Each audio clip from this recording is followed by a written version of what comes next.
Alhamdulillah wassalatu wassalamu ala Rasulillah wa ala alihi wa sahbihi wa man tabi'ahu wa mawalah. Subhanaka la ilma lana illa ma 'allamtana innaka antal alimul hakim.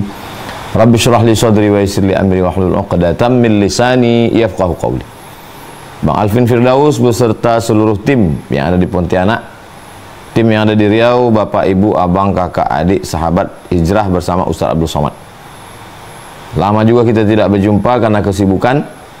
Akhirnya malam ini kita lanjutkan lagi. Mudah-mudahan kita semua selalu istiqomah iman dan Islam. Amin ya rabbal alamin. Tema kita tentang keutamaan taubat dan memaafkan. Kita bahas dulu yang pertama adalah taubat. Taubat itu diambil dari kata taba yatubu taubatan. Padanan katanya raja'a yarji'u ruju'an. Taubat artinya rujuk. Rujuk kembali. Jadi ada jalan yang lurus, lalu kemudian orang ketika melewati jalan ini dia menjauh dari jalan, naik ke trotoar, pergi ke pohon, pergi ke pantai, maka dia kembali lagi ke jalan. Kembali ke jalan itu disebut dengan rujuk. Kembali ke jalan itu disebut dengan taubat. Jalan apa? Jalan Allah, sabilillah. Ya ayyuhalladzina amanu, hai orang beriman, tubu ilallah, kembalilah kamu ke jalan Allah. Yang mabuk, yang sakau, yang zina, yang dan seterusnya, kamu sudah lari dari jalan Allah, maka kembali lagi ke jalan Allah. Kembali ke jalan Allah itu disebut dengan taubat. Apa rukun taubat? Rukun taubat kata Sayyidina Abdullah bin Abbas ada 3. Yang pertama, an-nadamu fil qalbi, menyesal dalam hati. Penyesalan yang paling dalam karena silap, karena khilaf, karena terlanjur, karena. Menyesal. Setelah menyesal dari dalam hati, al-iqraru bil lisan, dinyatakan dengan lisan. Astaghfirullahalazim alladzi la ilaha illa huwal hayyul qayyum wa atubu ilaih. Setelah dinyatakan dengan lisan, al-itmaru alla ya'uda ilaihi abadan, tekad yang amat sangat kuat untuk tidak kembali lagi kepada perbuatan yang menjauhkan dari jalan Allah tadi. Makanya siapa yang lebih mendahulukan istighfar daripada menyesal, menyesalnya dulu baru istighfar. Siapa yang lebih mendahulukan istighfar daripada menyesal, maka dia kal mustahzi, seperti orang yang mengolok-olok, mengejek-ejek Allah. Inilah orang yang istighfar tapi kemudian tidak ada penyesalannya sama sekali. Maka urutannya, tutorialnya adalah an-nadamu fil qalbi, menyesal dalam hati, wal iqraru bil lisani, dinyatakan dengan lisan, astaghfirullahaladzim. Al-itmaru alla ya'uda ilaihi abadan, tekad yang amat sangat kuat, saya tidak akan kembali ke perbuatan itu. Kalau zina berhenti, kalau riba berhenti, kalau syirik berhenti, kedukun dan lain sebagainya. Kalau menyakiti hati orang, menzolim, aniaya, mencuri, ghibah, namimah, stop, berhenti. Ini disebut dengan taubat dan rukun taubat. Taubat itu disebut dengan taubatan nasuha. Ya ayyuhalladzina amanu tubu ilallahi taubatan nasuha. Nasuha artinya menyaring madu dengan kain tipis.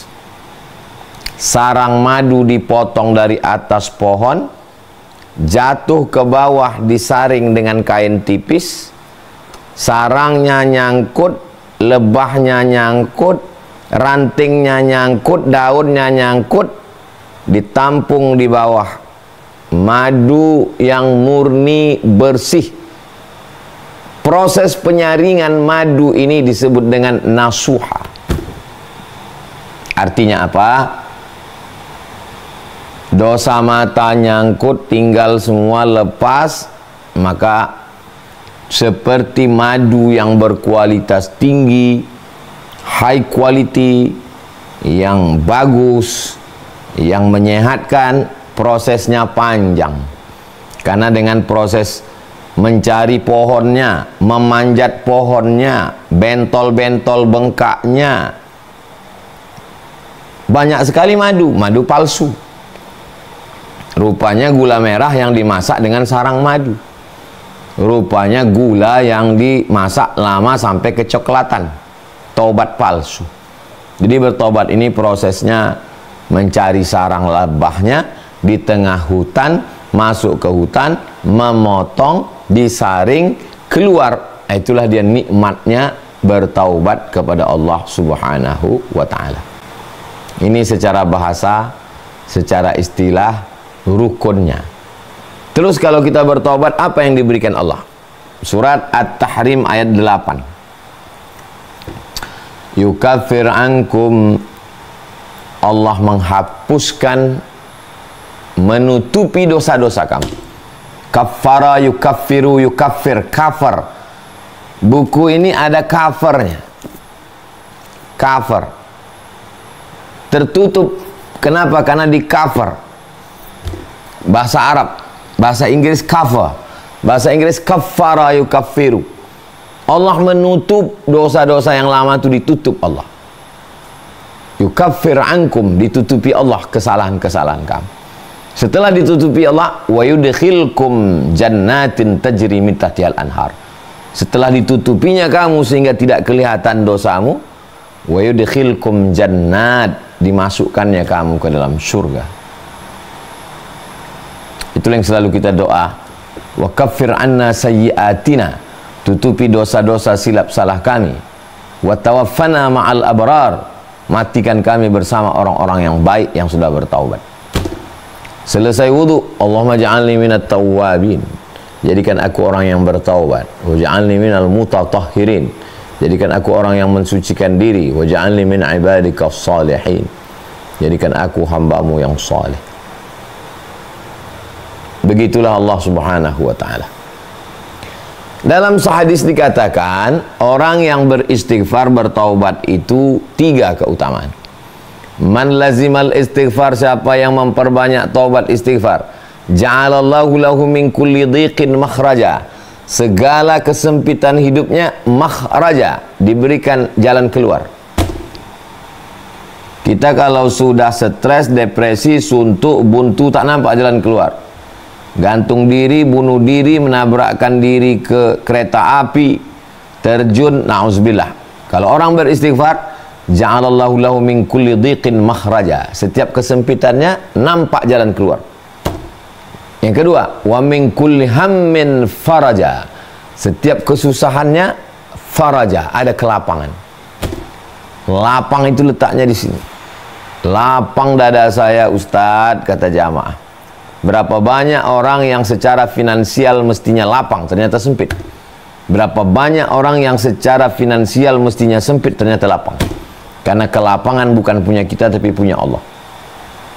Bertaubatlah supaya nampak jalan, solusi, dan diberikan kelapangan. Yang ketiga, wa razaqahu min haitsu la yahtasib, diberi Allah jalan rezeki yang tidak disangka-sangka. Tak disangka, tak diduga, karena dia sudah berserah diri kepada Allah Subhanahu wa ta'ala. Bagaimana idealnya taubat ini? Idealnya yang paling bagus adalah ma min muslimin yuznibu dzamban, khilaf, silap, salah, summa yatatahhar, mandi, bersuci. Orang yang masuk Islam mandi, orang yang bertaubat mandi, pulang dari memandikan jenazah mandi, habis melahirkan mandi, habis menstruasi mandi. Secara fisik bersih, secara psikologis orang yang sudah mandi itu fresh, mandi taubat. Apa beda mandi masuk Islam, mandi junub, mandi wiladah, mandi habis gila, mandi hari Jumat, sama, basah semua. Bedanya di mana? Innamal a'malu binniyat. Saya berniat mandi taubat karena Allah Subhanahu wa ta'ala. Setelah itu yusalli raka'ataini, salat sunat 2 rakaat. Bagi yang pakai usolli sunnat taubat. Raka'ataini lillahi ta'ala. Summa yastaghfirullah. Setelah itu beristighfar. Astaghfirullahalazim, astaghfirullahalazim, astaghfirullahalazim, astaghfirullahalazim. Astaghfirullahalazim alladzi la ilaha illa huwal hayyul qayyum wa atubu ilaih. Allahumma anta rabbi la ilaha illa anta khalaqtani wa ana 'abduka wa ana 'ala ahdika wa wa'dika mastata'tu a'udzubika min syarri ma sana'tu abu'u laka bi ni'matika 'alayya wa abu'u bi dzambi faghfir li fa innahu la yaghfiru dzunuba illa anta. Dibaca waktu subuh, siang itu tidak ada jarak antara dia dengan surga. Dibaca waktu maghrib, malam itu tidak ada jarak antara dia dengan surga. Kalau mati dia masuk ke dalam surga. Dengan syarat dan ketentuan berlaku, taubat nasuha, menyesal dalam hati, diiringi dengan lisan dan tekad kuat untuk tidak mengulangi. Berapa kali Nabi Muhammad SAW beristighfar sehari semalam? Wallahi Nabi bersumpah demi Allah, inni la astaghfiru ila rabbi, saya beristighfar kepada Allah, wa atubu ilaih, dan saya bertaubat mi'ata marrah, 100 kali, fil yaumi wal laylah, sehari semalam. Jadi kita habis sholat astaghfirullah, astaghfirullah, astaghfirullah. Selesai sholat di jalan kita tetap mengamalkan amalan istighfar. Astaghfirullahaladzim, astaghfirullahaladzim. Bahkan ada orang-orang yang amalannya istighfar saja. Saya menemukan beberapa kiai amalannya istighfar. Dari awal ngomong sampai saya pulang, astaghfirullahaladzim, astaghfirullahaladzim, astaghfirullahaladzim. Dia merasa banyak silap, banyak dosa. Kalau kiai, ulama, pewaris para nabi, tawaduk, matanya nggak pernah lihat dosa, duduk di pondok hanya baca kitab, ngelihat santri, istighfar, bagaimana dengan kita? Kita menganggap kita tidak minum khamar, kita tidak berjudi, kita tidak berzina, kita tidak LGBT. Terus ngapain kita beristighfar? Apa dosa kita? Padahal tidak sesuai antara syukur dengan nikmat, itu perlu kita istighfar. Abu'u laka bi ni'matika alayya wa abu'u bi dzambi. Aku datang membawa nikmatmu padaku. Ini aku datang nih sekarang membawa nikmatmu padaku. Tapi apa yang kubalaskan? Wa abu'u bi dzambi, aku datang membawa dosa. Nikmat mata, nikmat telinga, nikmat pikiran, nikmat hati, nikmat nafas, nikmat jantung, nikmat paru, nikmat buah pinggang.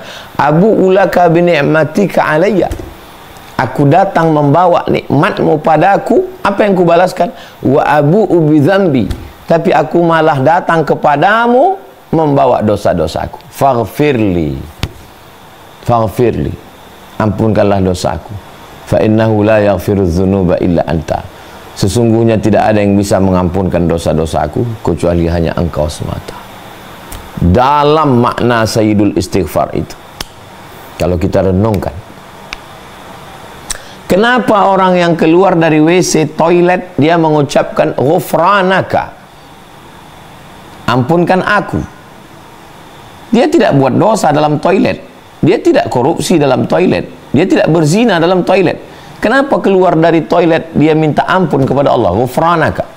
Karena guna lidah berzikir. Selama di toilet dia tidak boleh berzikir. Selama di toilet dia tidak menyebut Allah, padahal mestinya lidah menyebut Allah. Masya Allah, tabarakallah, subhanallah, alhamdulillah, la ilaha illallah, wallahu akbar, la haula wala quwata illa billah. Maka dia katakan ghufranaka, aku minta ampun kepadamu karena di toilet najis, tempat kotoran tadi aku tidak menyebut namamu. Ghufranaka, ampunkan aku ya Allah. Begitulah halusnya pandangan melihat istighfar. Nah, istighfar, bertaubat, ini terus kita lakukan. Ketika saya merasa saya tidak berdosa, saya ustadz, saya tidak salah, saya tidak silap, saya tidak khilaf, maka saat itu saya sedang silap, khilaf, berdosa. Kenapa? Apa dosa Ustadz? Dosa saya adalah ketika saya merasa tidak berdosa. Kita senantiasa merasa bahwa kita kurang syukur, kurang tafakur, kurang membalas nikmat Allah. Di saat kita merendahkan diri di hadapan Allah, man tawadha'a lillah, siapa yang merendahkan dirinya, illa rafa'allah, maka Allah akan mengangkat derajatnya. Kenapa malam ini disandingkan antara taubat dengan maaf? Karena taubat kepada Allah kemarin sudah Ramadan. Allahumma innaka afuwun tuhibbul afwa fa'fu anni. 30 malam. Ya Rasulullah, kata Sayyidatuna Aisyah, seandainya aku berjumpa dengan Lailatul Qadar, apa doaku? Allahumma ya Allah, innaka afuwun, engkau maha pemaaf. Tuhibbul afwa, kau cinta kepada maaf. Fa'fu anni, maafkan aku. Allahumma innaka afuwun tuhibbul afwa fa'fu anni. Engkau maha pemaaf, cinta kepada maaf, maafkanlah aku. Dengan Allah kita merasa sudah selesai. Kita yang merasa husnuzon kepada Allah. Maka disandingkan malam ini taubat, sekarang maaf. Maaf kepada manusia. Maaf diambil dari bahasa Arab, afa ya'fu afwan ma'fun, maaf. Maaf artinya angin yang menghembus pasir sehingga hilang bekas tapak kaki di atas pasir. Jadi kalau kita berjalan di atas gurun, telapak kaki manusia, telapak kaki keledai, telapak kaki kuda, telapak kaki onta, nampak. Ahli jejak akan melihat, oh ini ada 3 orang, nampak. Dia naik kuda, nampak. Ketika datang angin berhembus, fus, hilang bekas tapak kaki. Hilang bekas tapak kaki itu bahasa Arabnya maaf. Lalu apa hubungannya dengan maaf? Hilang di hati, tak berbekas sampai seperti sedia kala, seolah-olah tidak ada yang pernah lewat lalu di atas pasir itu. Itulah maaf. Kalau kita berjalan di atas pantai, saya baru pulang dari pantai Lombok. Berjalan kita di atas pantai, ada bekas tapak kaki. Ketika datang ombak, cus, lalu kemudian ombak berbalik ke laut, hilang tak berbekas. Itu juga disebut dengan maaf. Maaf artinya hapus sampai tak berbekas sama sekali. Maaf ini adalah sifatnya orang bertakwa. Surat Ali Imran 134. Wal afina 'anin nas, orang yang memaafkan orang lain. Afina, orang yang memaafkan. Bagus buat nama anak, afina, orang yang memaafkan. Hilang tak berbekas sama sekali. Allah Subhanahu wa taala di antara sifatnya adalah afuun, maha pemaaf. Tuhibbul afwa, cinta kepada maaf. Fa'fu anni, maka maafkanlah saya. Di dalam doa antara 2 sujud, Rabbi firli warhamni wajburni warfa'ni warzuqni wahdini wa'afini wa'fu anni, ditutup dengan doa yang ke-8, wa'fu anni, hapuskan sampai tak berbekas sama sekali. Ali Imran 134. Wal afina 'anin nas, sifatnya orang bertakwa. Maaf ini ada 2 sisi. Pertama, meminta maaf. Yang kedua, memaafkan. Tidak ada ayat dalam Al-Quran minta maaf. Dari Al-Fatihah, Al-Baqarah, Ali Imran, An-Nisa, Al-Ma'idah, Al-An'am, An-Nas, tidak ada ayat minta maaf. Makanya ada orang yang mengatakan saya tidak mau minta maaf karena tidak ada ayat Al-Quran meminta maaf. Kenapa dalam Quran tidak ada ayat minta maaf? Karena orang beriman sudah memaafkan sebelum diminta. Dalam hadis ada minta maaf? Ada. Loh, kok dalam hadis ada minta maaf? Karena Nabi akhlak tertinggi, Nabi minta maaf. Kapan Nabi minta maaf? Hari Rabu, Kamis, Jumat, Sabtu, Ahad, Senin. Ini hari Rabu. Nabi minta maaf, naik ke atas mimbar. Man kuntu jaladtu lahu zahran, siapa yang pundaknya pernah aku cambuk. Ketika aku mencambuk kuda, ujung cambukku terkena dia yang berada di balik kuda itu, aku tidak melihatnya dan aku lupa minta maaf. Aku tidak minta maaf karena aku tidak tahu. Dia sakit hati mau membalas. Hadza zahri, ini pundakku, falyastaqid minhu, silakan balas. Nih, balas. Man kuntu syatamtu lahu irdan, siapa yang kucaci maki, sumpah serapah, harga dirinya tersinggung, sakit hati.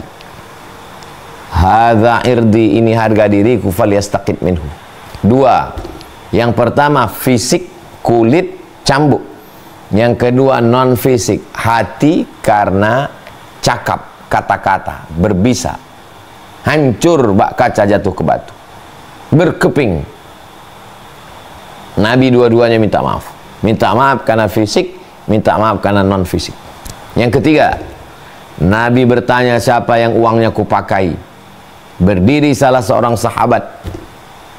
Inna laka alayya thalatha darahim, engkau ada punya utang 3 dirham. Kata Nabi kepada Fadl bin Abbas, saudara Abdullah bin Abbas, idfa' ya Fadl, bayarkan wahai Fadl bin Abbas. 3. Minta maaf fisik, minta maaf non fisik, perasaan, tersinggung, sakit hati, kata kasar, lupa catatan hutang piutang, tuntut. Nabi yang dijamin masuk surga, Sayyidul Awwalina wal Akhirin, Sayyidus Saqalain, Sayyidul Anbiya wal Mursalin, dia tetap minta maaf. Lalu kenapa kita dengan bangga angkuh sombongnya tidak mau minta maaf? Ini tentang masalah minta maaf. Kita sudah minta maaf tapi dia tidak merespon, dia tidak buka pintu, dia tidak memaafkan kita, telepon tidak diangkat, balasan handphone tidak di WA tidak dibalas. Itu bukan urusan kita.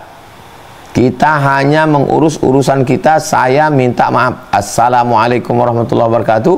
Saya minta maaf atas segala silap salah saya.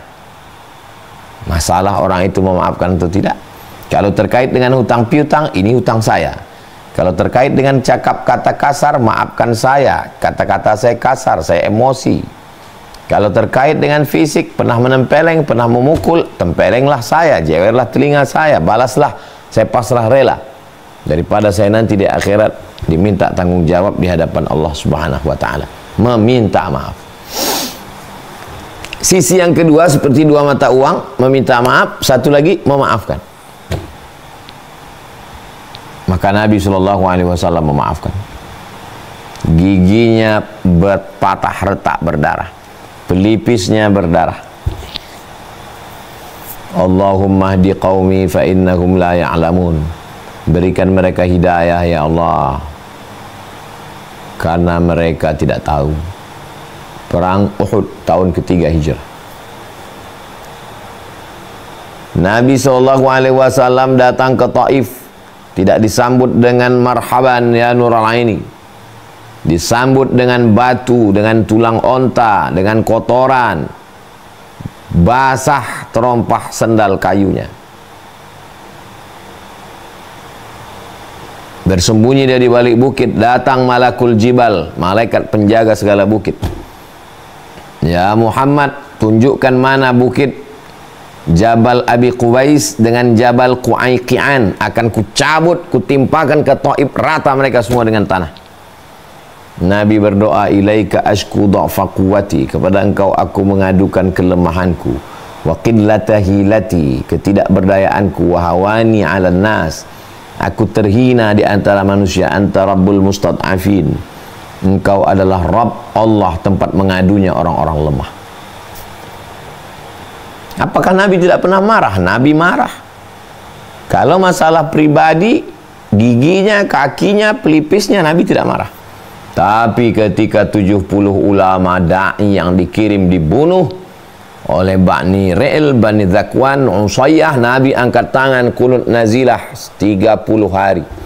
Allahumma la'an Ri'il, Allahumma la'an Zakwan, Allahumma la'an Usayyah, laknat mereka ya Allah. Kata Imam Abdurrahman Ibnu Mahdi, summa tarakahu, tarakal la'na, setelah 1 bulan kunutnya tetap, laknatnya hilang. Itu yang disebut dengan kunut nazilah. Allahumma la'an Israel wa man walahum. Laknatlah negara Israel. Kenapa? Karena mereka membunuh saudara kita. Sekarang banyak orang terbalik. Ketika masalah agama, ya kita maafkan saja, rahmatan lil alamin. Tapi kalau pribadinya disenggol, ormasnya, partainya, keluarganya ngamuk. Islam tidak begitu. Nabi kalau dirinya disinggung, dia memaafkan. Tapi kalau agamanya, da'inya, singgunglah da'i Nabi. 1 bulan dia mintakan laknat kepada Allah Subhanahu wa ta'ala. Selesai salat Nabi bertanya, asyahidun fulan, mana si fulan? Mana si fulan, kata Nabi. La yantahiyanna, jangan sampai mereka ulangi lagi salat di rumah. Kenapa tidak ke masjid? La uharriqanna alaihim buyutahum, akan aku bakar rumah mereka, kata Nabi. Nabi marah. Jadi kita kaji malam ini, memaafkan bukan berarti tidak marah. Menempatkan marah pada tempatnya. Marah karena Allah, marah karena sunnah Rasulullah mewajibkan marah. Nabi masuk ke kota Makkah Al-Mukarramah tahun ke-8. Nabi haji tahun 10. Tahun ke-8 Nabi masuk ke kota Makkah membawa 10.000 pasukan. Apa yang dilakukan Nabi dengan 10.000 pasukannya? Nabi membersihkan Ka'bah dari Lata, Uzza, Manat, Hubal, Jibti, Taghut, Naham, berhala, bersih.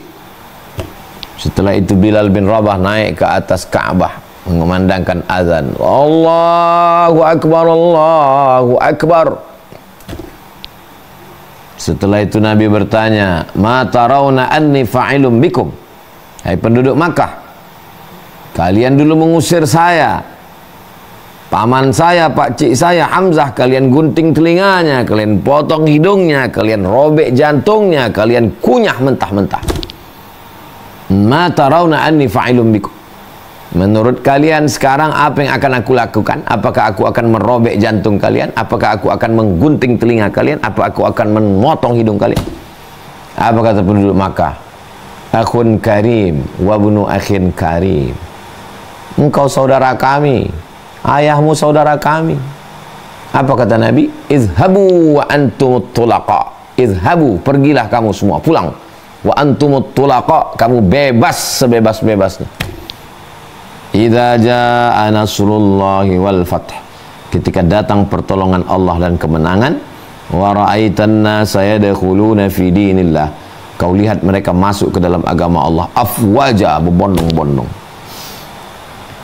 Jangan kau katakan karena engkau, jangan kau katakan karena panitia, jangan kau bilang karena ustadz hebat mantap, jangan kau katakan karena saya. Fasabbih bihamdi rabbika, sucikan Tuhan, subhanallah, masya Allah, tabarakallah. Wastaghfir, minta ampun kepada Allah atas silap, salah, dosa terlintas di hati, pikiran, tercetus di lidah. Innahu kana tawwaba, Allah menerima segala taubat-taubat. Jadi malam ini disandingkan 2 judul, 1 taubat kepada Allah, 2 maaf kepada manusia. Duribat alaihimuz zillatu aynama suqifu, dimanapun manusia ini akan senantiasa dihinakan. Illa bihablim minallah, jalin hubungan dengan Allah taubat nasuha. Wa hablim minan nas, dengan manusia maaf memaafkan. Kenapa maaf memaafkan itu konotasinya Idul Fitri, Syawal? Itu tradisi, kebiasaan, baik, tidak salah. Memaafkan, minta maaf di Syawal bagus. Yang tidak baik itu nunggu Syawal baru minta maaf, itu kurang bagus. Jadi yang sudah membuka hati di bulan Syawal, datang bersilaturahim minta maaf, membuka hati memaafkan, alhamdulillah. Bagi yang belum, tidak mesti di Syawal. Kalau saya tausiah setiap selesai, demikianlah tausiah ini saya sampaikan. Banyak kata-kata tidak berkenan di hati, menyinggung perasaan bapak dan ibu. Galah patah boleh disambung, kaca retak boleh direkat, hati yang sakit kemana obat akan dicari. Nah, jadi sudah pas sekali tema malam ini, kepada Allah dengan taubat, kepada manusia dengan memaafkan dan meminta maaf, memberi maaf. Terima kasih. Assalamualaikum warahmatullahi wabarakatuh.